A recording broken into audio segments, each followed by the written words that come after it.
பார்த்தீங்கன்னா Ford Fiesta 1.6.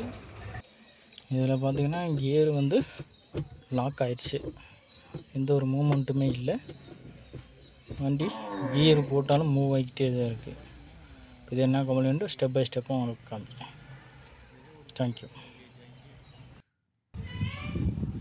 இது பார்த்தீங்கன்னா இது கியரோட ஷிஃப்ட் செலக்டரு.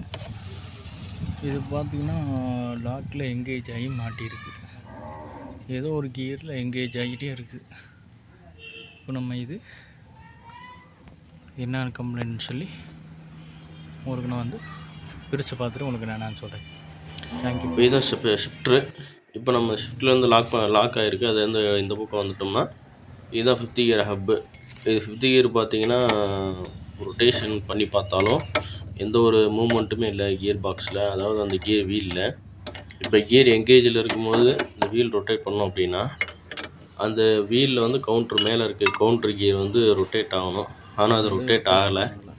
இது என்ன ஆயிருக்கு அப்படின்னா ஃபுல் டைம் வந்து கியர் பாக்ஸ் எங்கேஜிங்கிலே இருக்குது.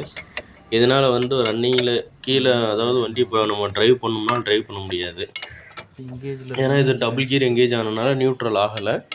இப்போ நம்ம இதை வந்து நம்ம கியர் பாக்ஸ் ரிமூவ் பண்ணி தான் ஸ்டெப் பை ஸ்டெப்பாக பார்க்கணும். நெக்ஸ்ட் வீடியோவில் அப்டேட் பண்ணுறேன். தேங்க்யூ.